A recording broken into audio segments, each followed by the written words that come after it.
बहुत स्वागत। मैं पिछले 2 साल से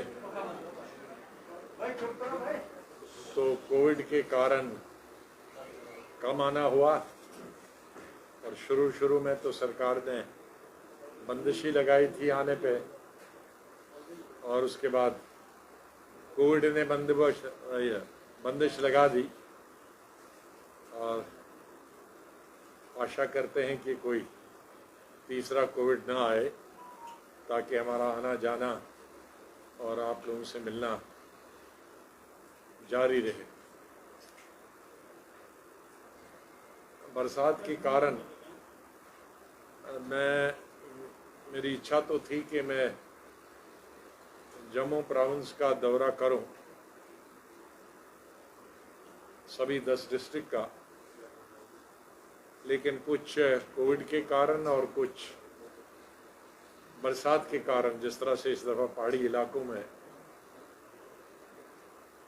बारिश हो रही है, जिससे बहुत सारी, जैसे दक्षिण जैसी जगह में बहुत सारा जानी नुकसान हुआ, माली नुकसान हुआ, और भी राज्य यूटी के अलग अलग भागों में बहुत नुकसान हुआ। तो उस कारण से मैं जा नहीं पाया उन जगहों को, लेकिन जो हमारी 37 विधानसभाएँ हैं, 37 की 37 विधानसभाओं में डेलीगेशन आए, किसी विधानसभा से 4-4, 5-5, कोई 110 के करीब में डेलीगेशन से इन 3 दिनों में मिला, और हर रोज़ 14 से 16 घंटे हर दिन डेलीगेशन से बात हुई। इसी कारण आप लोगों से बात नहीं हुई, क्योंकि रात के 12:30 बजे से पहले कोई भी मीटिंग ख़त्म नहीं हुई। और उन लोगों का बुलाने का एक ही मकसद था, एक तो कोविड के बारे में उनका क्या नुकसान हुआ, उनके इलाके में क्या नुकसान हुआ, उनकी सुविधाएं कैसी हैं, हॉस्पिटल की सुविधाएं कैसी हैं, दवाइयों की सुविधाएं कैसी हैं, डॉक्टरों की सुविधाएं कैसी हैं, सड़कों की हालत क्या है,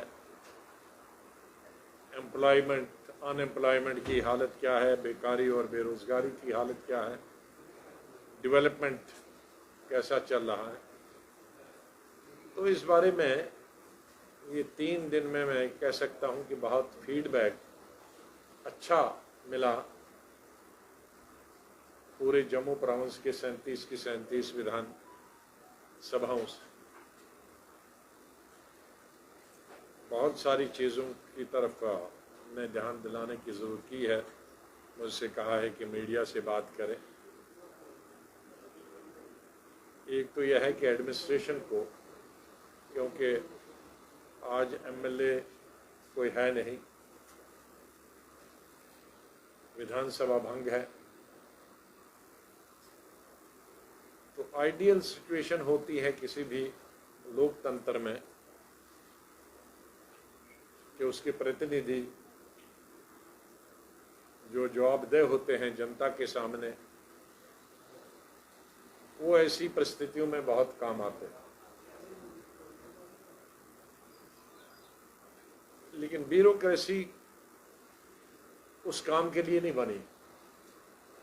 ब्यूरोक्रेसी का काम इंडोर है दुनिया के हर लोकतंत्र में। आउटडोर जो काम है वो जो इलेक्टेड रिप्रेजेंटेटिव्स हैं उनका काम होता है। तो अभी 3-4 साल से है नहीं, वो स्टेट के डिवीज़न से पहले ही 1-1.5 साल पहले, उससे अभी 3-3.5 साल हुए विधानसभा को भंग हुए, जिसकी कारण से और भी ज़्यादा लोगों को तकलीफ़ें हुई।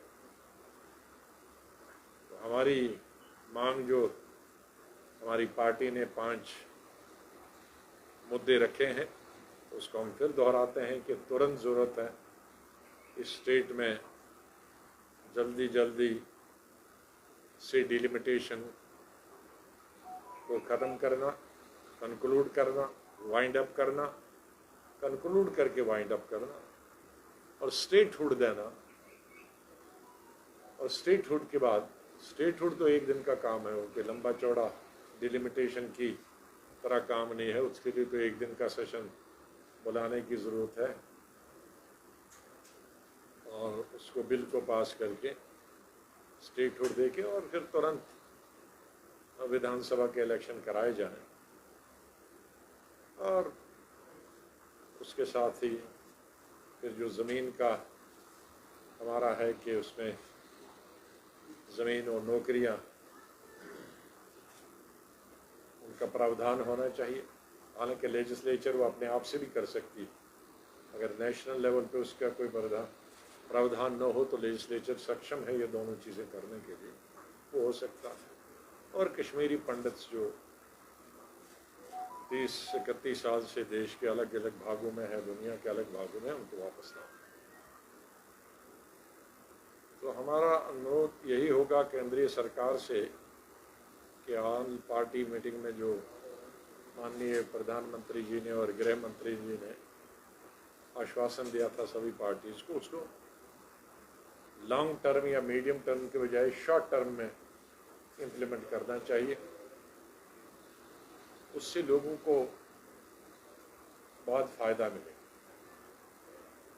पिछले 4 सालों से जो विधानसभा नहीं है और इलेक्टेड रिप्रेजेंटेटिव्स नहीं है, उससे स्टेट विकास में, डेवलपमेंट में, एजुकेशन में, हर चीज़ में बहुत पीछे चली गई। उसका स्टेट को आगे ले जाने के लिए गवर्नर रूल या लेफ्टिनेंट गवर्नर रूल इलाज नहीं, उसके लिए विधानसभा, यही फीडबैक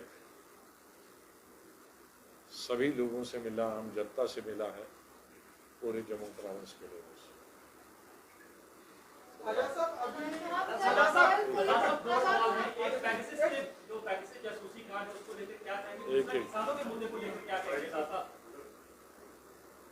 क्या एक पैकेज जो जासूसी कांड चल रहा है, इसको लेकर क्या कहेंगे? क्या कार्ड चल रहा है? जासूसी कांड। अच्छा, वो सर दूसरा अब देखो, उससे मैं ज़्यादा प्रभावित नहीं हूँ क्योंकि वो वैसे ही चल रहा है 7 साल से।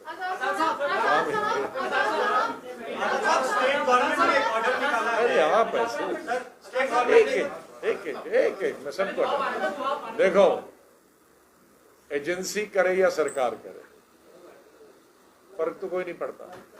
मैं पार्लियामेंट में कई दफ़ा कह चुका हूँ 7 दिन में कि लीडर्स के फ़ोन टेप होते हैं, लेकिन सरकार ने एक दफ़ा भी सदन में ये नहीं कहा कि आप झूठ बोलो, चुप बैठो।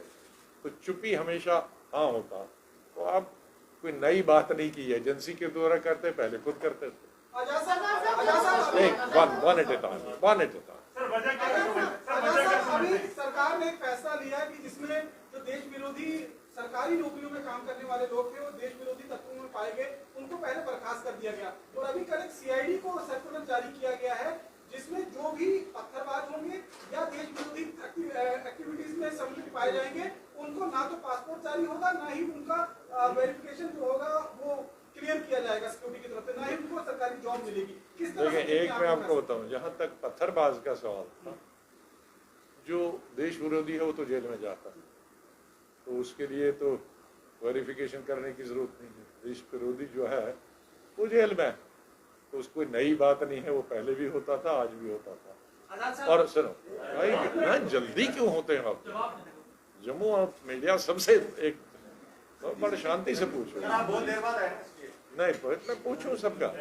और जहां तक पत्थरबाज उनका, वो पहले भी जो भी सरकार थी, जब भी पत्थरबाज होते थे, वो उनको सीधे they were not taken at par with other people. उनकी भी बहुत इंक्वायरी होती थी, उनकी एडवर्स रिपोर्ट जाती थी, कोई नया बात नहीं है। This is the reiteration of the earlier the orders. चलो, पेट्रोल डीजल के दामों को लेकर लगातार विपक्ष जो है केंद्र सरकार को कटघरे में रख रहा है, लेकिन केंद्र सरकार ये कह रहे हैं कि आप लोगों ने जो ऑयल बॉन्ड की बात की थी, 1 लाख करोड़ से अधिक भुगतान अभी भारत सरकार को करना है, जिसका नतीजा ये है कि आम जनता को परेशानी, यानी कि कांग्रेस के कारण महंगाई आई। अब वो तो कहेंगे ये कोविड भी कांग्रेस ने लाया है, वो तो अब पुरानी बात होगी, उस पर कोई यकीन नहीं करता है। आजाद साहब, अरे क्यों आप इतने जल्दी हैं? उनको जवाब दो, बच्ची को जवाब दो। ये सबको मालूम है कि कांग्रेस के वक़्त में क्रूड ऑयल की कीमतें कितनी थी और रिफाइंड पेट्रोल डीजल की कितनी। ये सबको मालूम है कि आज कितना क्रूड ऑयल नीचे है और कितना ऊपर रिफाइंड तेल पेट्रोल डीजल है। ये सबको दुनिया को मालूम है। और इसमें सभी पॉलिटिकल पार्टीज ने अपने अपने लेवल पे प्रोटेस्ट किए, पूरी कंट्री ने किए, हमारी पार्टी ने भी पूरी कंट्री में किए, पार्लियामेंट के अंदर, पार्लियामेंट के बाहर, विधानसभाओं के अंदर, विधानसभाओं के। अब ये सवाल है कि गवर्नमेंट जो है वो इनसेंसिटिव है।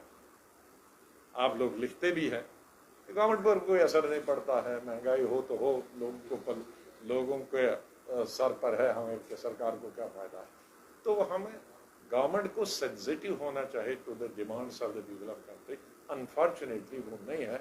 महंगाई सिर्फ गैस की नहीं है या चूल्हे गैस की नहीं है, पेट्रोल की है, डीजल की है, दारू की है, सब्जियों की है, कपड़े की है, दवाई की है, हर चीज़ महंगी हो गई। जो भी आप चीज़ छू लोगे, जिसको हाथ लगाओगे खरीदने के लिए, वो दुगनी तुगनी 4 गुना कीमत में है। आप बताइए। सर मेरा एक सवाल है कि जैसे लेफ्टिनेंट गवर्नर साहब कह रहे हैं बहुत सारी डेवलपमेंट पिछले 1-1.5 साल में जो है उनके टेन्योर में हुई है। एक तरफ हम ये डेवलपमेंट देख रहे हैं, दूसरी तरफ देख रहे हैं आम जनता के काम नहीं हो रहे जम्मू कश्मीर में। उनको नाली बनानी हो, छोटे छोटे काम हो, वो नहीं हो रहे। आप इन दोनों चीजों को किस तरह से देखते हैं? 2 चीज़ें तरह की डेवलपमेंट होती है। मैं अपने 40-42 साल के मंत्रिमंडल में रहने हुए, एक डेवलपमेंट होती है प्रपोजल बनाया, और दूसरी डेवलपमेंट होती है वो बन गया। दोनों में फर्क है। हमारे वक्त में बन गया होता था, आज प्रपोजल कागज पे है, तो इसलिए कागज वाले को आप अनाउंस करते जाओ। तो ये सब प्रपोजल डेवलपमेंट पेपर है, सड़क जमीन पे नहीं। इतना अंतर है आज और तब। आपने पूछ लिया, आप पूछे।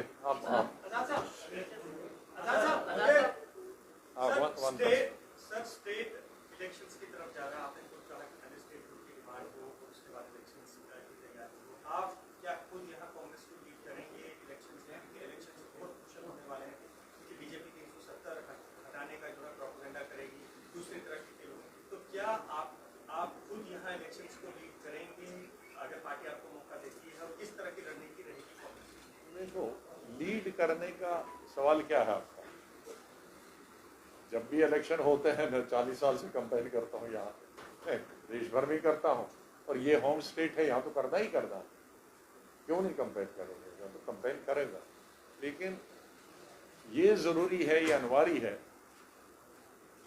कि पिछले 4 साल से एक बहुत बुरे फेज से स्टेट निकली, चाहे वो जम्मू के लोग हों या कश्मीर के लोग हों। कश्मीर में टूरिज्म खत्म हो गया, कश्मीर में हेलीक्राफ्ट्स का काम खत्म हो गया, कश्मीर में फ्रूट का काम खत्म हो गया। जम्मू में इंडस्ट्रीज जो थी कठवा सांबा में 75% बंद हो गई है। ये मैं पार्लियामेंट में रिकॉर्ड यहाँ से लेकर रख दिया हूँ। अभी फरवरी मेरी जब टर्म खत्म होने थी उस सेशन में, और ये सब कश्मीर को कैटर करते थे। कश्मीर बंद हो गया तो उनकी जो सप्लाई देने वाले थे इंडस्ट्री वो बंद हो गई, जिससे लाखों अनएम्प्लॉयड यहाँ हो गए। और 7,500 इंडस्ट्रीज बंद हो गए। उनमें अगर 1000 कुछ 100 भी होंगे तो 400-500 भी तो होते, तो थाउजेंड्स। यहाँ का दुकानदार खत्म हो गया, यहाँ का भी पर्यटन खत्म हो गया। तो और जो डेवलपमेंटल वर्क होता था वो हमेशा हो, कश्मीर में हो, जम्मू में हो, रूरल एरियाज में हो, सड़कें हो, दूसरे हो, ये चीजें कहीं नहीं। उसकी वजह से अनएम्प्लॉयमेंट हो गई, ऊपर से कोविड की वजह से और मुसीबत आ गई। तो इसलिए मैं नहीं चाहता कि अब कोई दूसरा विवाद खड़ा हो जाए। कुछ पार्टियां कहेंगी कि हम इलेक्शन नहीं लड़ेंगे जब तक स्टेट देंगे, कुछ रहेंगे हम लड़ेंगे, तो एक अलग फिर विवाद खड़ा हो जाएगा। तो तो अगर ये इतना टाइम 4 साल हमने वेस्ट किया है, अब हमको कोई टाइम वेस्ट नहीं करना चाहिए, नॉट फॉर पॉलिटिकल पार्टीज, लोगों के लिए। फिर एक तूफान मच जाएगा, कोई कहेगा मैं इलेक्शन नहीं लड़ूंगा यूटी में, कोई कहेगा मैं तभी इलेक्शन लड़ूंगा, तो एक विवाद तो खड़ा हो जाएगा। फिर एक मुसीबत से निकलेंगे, दूसरी में, तीसरी में।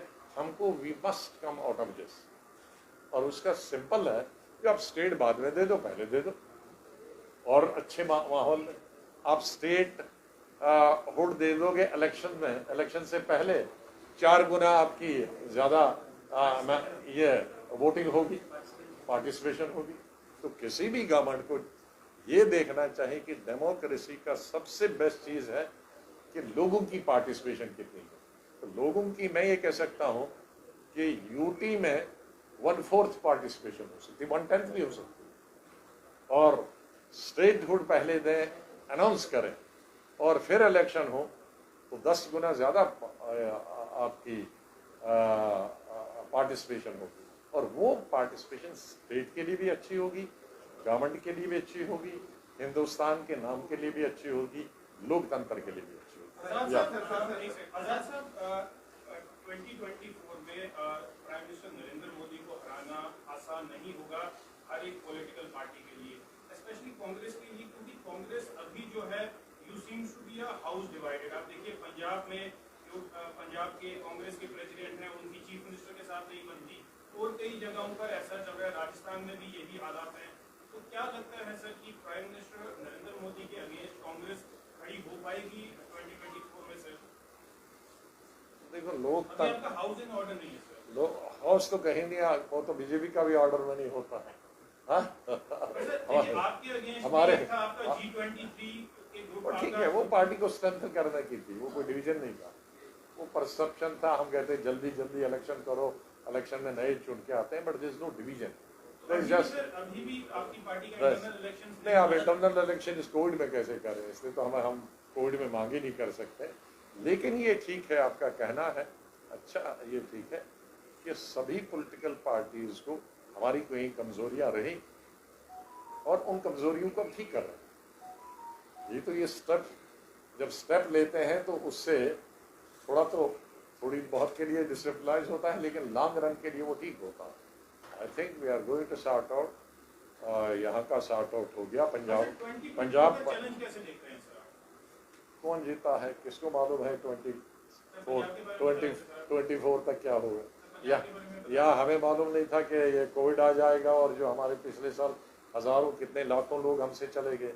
तो 24 तो अभी 3 साल है, 3 साल हम पूरा प्रयास करेंगे और अपनी पार्टी को सक्षम करने के लिए, मजबूत करने के लिए। पंजाब हम सरकार बनाएंगे, कांग्रेस सरकार बनाएगी दोबारा।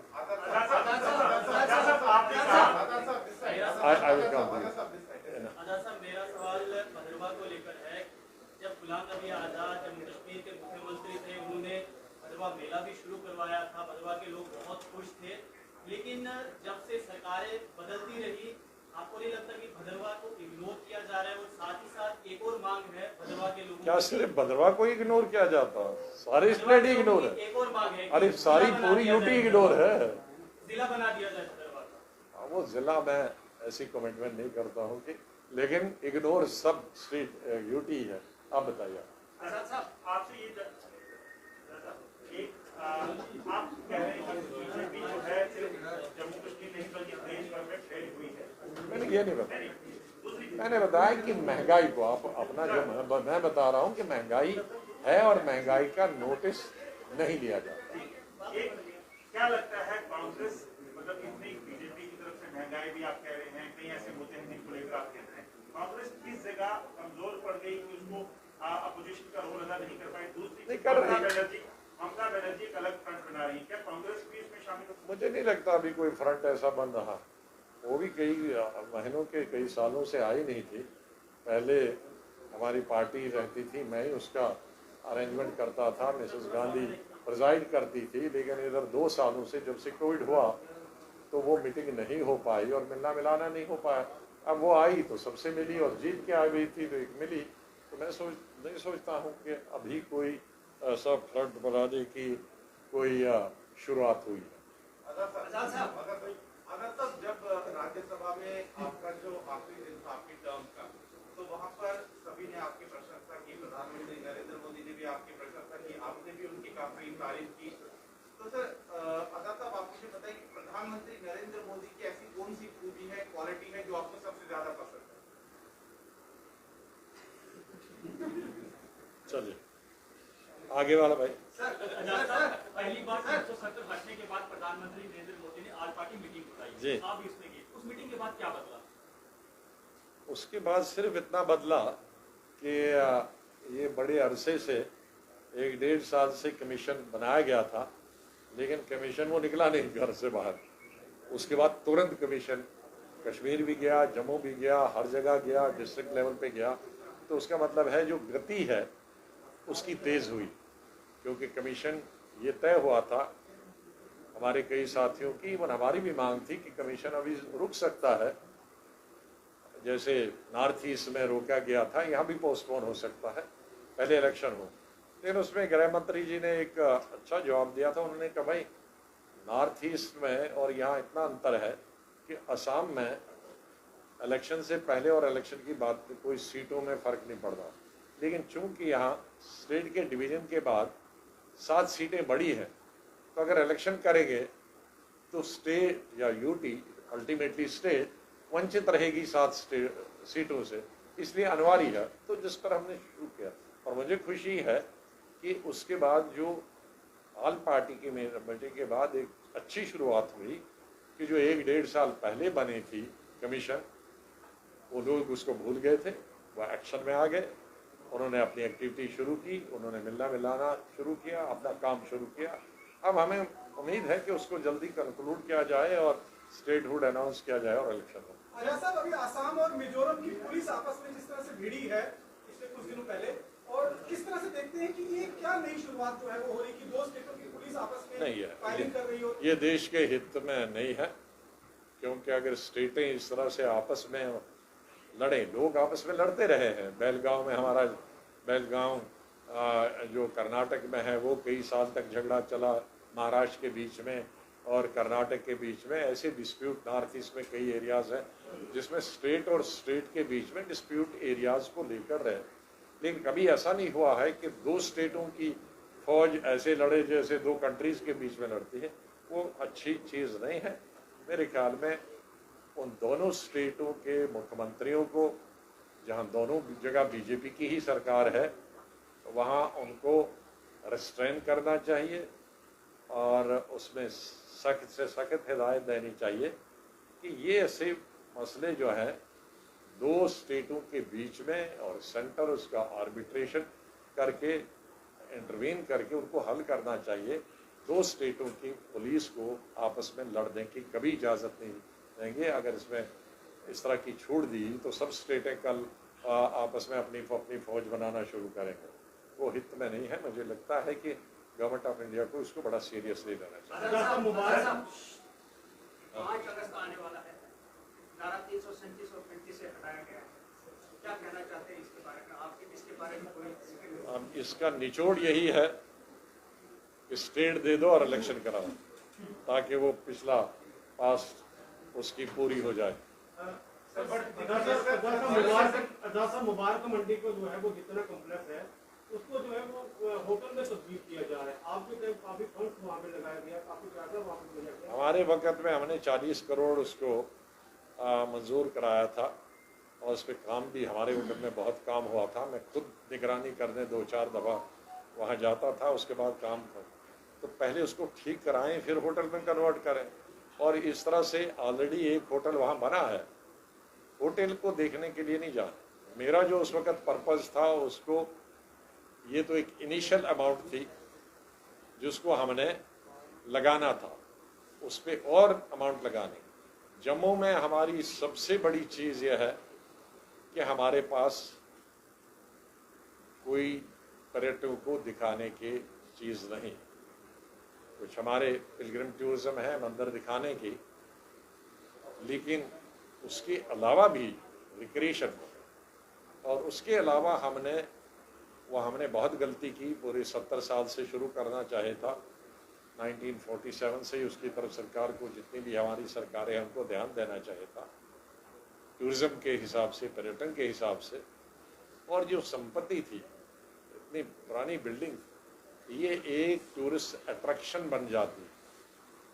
अभी भी मौका है कि आज ये यूटी है, माननीय लेफ्टिनेंट गवर्नर साहब गवर्नमेंट ऑफ इंडिया से बहुत अच्छे आर्किटेक्ट्स बुलाएं, 200-400 करोड़ उस पर खर्च करें, उसको बजाय होटल मोटल के चक्कर के उसको ठीक उसी शक्ल में, कहाँ महाराजा रहता था, कहाँ महारानी रहती थी, कहाँ दरबार होता था, कहाँ बाकी चीज़ें होती, तो जितना हमारा पर्यटक हमारे माता वैष्णो देवी जाता है वो वहीं से भाग जाता है। तो जम्मू में यही, इसीलिए हमारे कोशिश, जब मैं चीफ मिनिस्टर था तो पहले हम यहाँ लेक बना रहे थे, गुजर नगर से लेकर और सिदरा तक, वो कोई 5 किलोमीटर लेक थी। उसमें मेरे साथियों ने, पीडीपी वालों ने, क्योंकि वो डिपार्टमेंट उनके अंदर आता था इरिगेशन, उन्होंने अनुमति नहीं दी। फिर मैंने उस पर गोल्फ कोर्स बना दिया। फिर जब हमारी दोबारा उमर साहब के साथ गवर्नमेंट आई तो डिपार्टमेंट हमारे पास था, तो मैंने हमारे इरिगेशन मिनिस्टर को बताया कि वो मैं, जो मेरा कंसेप्ट था वो बनाने का, लेक वो बना नहीं पाया, वहाँ गोल्फ कोर्स बनाया, तुम दूसरी बनाओ। तो वो भी बनी है, सब पुल भी बनाया। पुल बनाने का मकसद ही था जो यहाँ नीचे के वहाँ से वो बने लेक, वो भी ऐसा ही रह गया जब तक सरकार चली गई। तो एक चीज़ हमारे पास ये है, महाराजा की, पुराने कितने महाराजों की, ये एक पर्यटक के लिए, हमारे लिए अट्रैक्शन हो सकती है। ये हमारे दुकानदार, हमारा बिजनेस, हमारे होटलियर, हमारे टैक्सी वाले, हमारे कॉफ़ी टी स्टॉल वाले, कॉफ़ी बेचने वाले और सामान बेचने वाले, इनको अगर हमने ज़िंदा रखना है, नौकरी तो आजकल मिलती नहीं है, तो अनएम्प्लॉयमेंट भयंकर है, तो हमको अगर जम्मू शहर में एम्प्लॉयमेंट क्लियर करना है तो 2 चीज़ें हमने कर दी। एक तो इसको ठीक करना है, पैलेस को, और दूसरा दरबार को जारी रखना। ये बहुत गलत कंसेप्ट है दरबार बंद करना। जो महाराजा जी ने शुरू किया था, दरबार 6 महीने और दरबार उधर रहे। मैं ये स्पष्ट करना चाहता हूँ कि दरबार अगर मूव नहीं होगा तो जम्मू बर्बाद हो जाएगा। इससे कश्मीर के लोगों को कोई फायदा नहीं है। जिसको जम्मू रहने के लिए आना होगा वो आएगा, लेकिन जो दरबार के साथ कई हजार लोग आते हैं, उससे हमारे यहाँ होटल भी भरे रहते हैं, उससे हमारे टी स्टॉल भी चलते हैं, उससे हमारी टैक्सियाँ भी चलती हैं, उससे हमारी जो दुकान, जितना बिजनेस है वो सब चलता है, उससे किराया जितना लोग लेते हैं, हजारों, मैंने चीफ मिनिस्टर असेसमेंट कराया है, हजारों लोग 1 कमरा, 2 कमरा, 3 कमरा जम्मू के रहने वाले, इरेस्पेक्टिव ऑफ रिलीजन, वो किराए पे देते हैं। 6 महीने उनको किराया आता है, गरीब लोगों को, जिनके पास होटल नहीं है, सड़क नहीं है, टैक्सी नहीं है, टांगा नहीं है, लेकिन मकान है, लेकिन मकान का 6 महीने आता है किराया, तो उसका साल निकल जाता है। तो यहाँ की इकॉनमी जो है जम्मू की, जम्मू डिस्ट्रिक्ट की, वो इकॉनमी हमारी निर्भर है दरबार पर, और दरबार नहीं आएगा तो जम्मू और बिल्कुल यहाँ पर्यटक नहीं है। तो इसलिए जम्मू के उत्थान के लिए, जम्मू के डेवलपमेंट के लिए, जम्मू के विकास के लिए, जम्मू की इकॉनमी के लिए दरबार का आना बहुत जरूरी है। कश्मीर प्रीमियर लीग जो है इमरान खान करवा रहे हैं, उससे पहले उन्होंने वहाँ पे असेंबली इलेक्शन भी कराए हैं। क्या लगता है जिस तरीके से पाकिस्तान की ये कार्रवाइयाँ चल रही हैं, ये कितना खतरनाक हो सकता है, क्योंकि भारत तो पीओके को अपना अंग बताता रहा। अब ये केंद्रीय सरकार को देखना है क्या चाहिए, इसको मैं नहीं करता। सर तेजस्वी यादव का कहना है कि कांग्रेस से स्ट्रॉन्ग अपोजिशन नहीं हो सकता, सबको अपने टीएमसी वगैरह सबको अपने ईगोस छोड़ने चाहिए। तो ईगोस तो वैसे नहीं किसी भी पार्टी में नहीं होना चाहिए। हमने कब कहा है कि हम ही सबके दुनिया के नेता हैं कांग्रेस पार्टी ने कभी तो नहीं, इसीलिए तो ऑल पार्टी मीटिंग होती थी, और ऑल पार्टी में कोई कभी किसी एक पॉलिटिकल पार्टी को ऐसा नहीं किया कि यही हमारा सबसे रिप्रेजेंटेटिव है। आपका नाम कुछ चल रहा है, वर्किंग प्रेसिडेंट आ रहे हैं कांग्रेस में? बहुत साल हो गए हमें काम करते, वर्किंग प्रेसिडेंट, जनरल सेक्रेटरी, उम्र भर इसी में हो गई। सर अपर हाउस आपका इंतजार कर रहा है, क्या हम फिर से देख सकते हैं? अपर हाउस किसी का इंतजार नहीं करता। सर राज्यसभा की अपोजिशन सर एक सीट खाली हो रही है अभी। अपर हाउस और लोअर हाउस ने कई महायोद्धा देखे हैं। ठीक है, अब फिर से कश्मीर, राज्यसभा में आएंगे। जम्मू कश्मीर की वॉइस हम उठाते थे, फोर्सफुली उठाते थे, राज्यसभा में वो नहीं उठेगी। अनुच्छेद 370 और 35 से हटाए जाने की जो है वर्षगांठ अब है, लेकिन अभी कुछ समय पहले हमने देखा था कि कांग्रेस के जो वरिष्ठ नेता है दिग्विजय सिंह, एक क्लब हाउस चैट में उन्होंने एक पाकिस्तानी पत्रकार से बातचीत करते हुए कहा कि अगर कांग्रेस दोबारा सरकार में आती है तो वो पूरे मसले पर रिव्यू करेंगे। तो आपका क्या मेरे ख्याल में पार्टी ने इस पे कोई व्यू नहीं लिया। मैं वर्किंग कमेटी हूँ, पार्टी में इस पे कोई व्यू नहीं, जब आएगी तब देखेंगे। किसानों के मुद्दे को लेकर क्या करेंगे? किसानों का मुद्दा जेन्युइन है और 1 साल से अब किसान बिल्कुल सड़कों पर धूप, सर्दी, बर्फ, गर्मी सब बर्दाश्त करते रहे, बारिश में खाते। उनका मुद्दा तो सरकार को प्रेस्टीज पे, और मैं बहुत लंबी चौड़ी तकरीर किया था किसानों पर, और मैंने माननीय प्रधानमंत्री जी थे 1 घंटा का भाषण किया था, और मैंने 6 ऐसे ईयर वाइज बताए थे ओकेजन्स कि जहां ब्रिटिशर के वक़्त में ब्रिटिश सरकार और किसानों के बीच में टकराव हुआ, 6 के 6 दफ़ा ही ब्रिटिश सरकार ने विड्रॉ किया था। तो मैंने प्रधानमंत्री जी को कहा था कि भाई ये 6 दफ़ा जब ब्रिटिश सरकार विड्रॉ कर सकती है अपने ऑर्डर, तो हम क्यों नहीं विड्रॉ कर सकते। तो मैं समझता हूँ कि किसानों की जो मांगे हैं तो उनको मानना चाहिए। सर अभी जिस तरह से धारा 370 जब हटाई गई थी 2019 5 अगस्त को, तो सभी पार्टियों का कहना था कि गलत तरीके से अनकॉन्स्टिट्यूशनली इसको हटाया गया है जम्मू कश्मीर से। अब आने वाले समय में जब इलेक्शंस होंगी तो क्या कांग्रेस इसको मुद्दा बनाएगी कि ये गलत तरीके से उठाया गया है, और आपकी सरकार जब आएगी तो आप इसको रिस्टोर करेंगे? किस तरह से, वो मैंने कहा ना कि अभी उस पर कोई चलना है। अभी हमारा जो 5 पॉइंट हमने रखे हैं वही ऑफिशियल पोजीशन, जो हमने 5 पॉइंट है उसमें दाएं और क्या करेंगे और कैसे हुआ और क्या, वो चीज़ें पुरानी है। जिस तरह से हुआ उसका हमने जवाब दिया, पार्लियामेंट के अंदर जवाब दिया, पार्लियामेंट से बाहर दिया, दोनों शब्दों में जवाब दिया। अब हमारा मुद्दा, अब एक ही चीज़ को हम बजा नहीं सकते। आज मुद्दा हमारा कि तुरंत ख़त्म कर देनी चाहिए, जल्दी कंक्लूड करनी चाहिए, कमीशन की रिपोर्ट सबमिट करके और स्टेट अनाउंस कर दी जाए और इलेक्शन कर दें। सर जम्मू कश्मीर के साथ लद्दाख भी अलग हुआ था, और कल लेह और कारगिल की अपेक्स कमेटी और कारगिल डेवलपमेंट अलाउंस ने एक मीटिंग की और कहा कि स्टेट होने भी चाहिए और सेफगार्ड चाहिए। तो देख, एक नई डेवलपमेंट लद्दाख में हुई है, मैं उनकी तरफ से बिल्कुल नहीं बोल रहा हूँ, लेकिन एक नई डेवलपमेंट लद्दाख के अंदर हुई है कि जब डिवीजन हुआ था तो लेक डिस्ट्रिक्ट के बहुत सारे लोगों को, आपको भी कंसेप्ट है, लद्दाख अलग है, ले अलग है, कारगिल अलग है। ले वालों की अलग पॉलिटिकल सोच है, कारगिल वालों की अलग पॉलिटिकल सोच है। ले वाले बहुत 40 साल से मांग करते थे उनको यूटी होनी चाहिए, बहुत बड़ा एजिटेशन चला था। और 91 में जब मैं केंद्रीय मंत्री था, उन दिनों में MP महाराष्ट्र से होता था, तो मैं ही केंद्रीय गवर्नमेंट ऑफ इंडिया की तरफ से गया था और उनके साथ नेगोशिएशन की थी। जो हड़ताल करने वाले लीडर्स थे, कई मीटिंगें उनकी एड्रेस भी की थी, और फिर उनको इस बात पे हमने मंजूर करवाया था कि आप यूटी नहीं देंगे, आपको हिल काउंसिल देंगे। इसलिए हिल काउंसिल उस वक़्त वजूद में आई जब नरसिम्हा राव प्राइम मिनिस्टर थे और मैं उसका नेगोशिएशन करता था। लेकिन उसके बाद 10-15 साल 20 साल वो खुश थे उससे। पिछले 5-7 साल से फिर वो यूटी का मुद्दा आया, तो ले वाले खुश हैं और चाहते थे यूटी।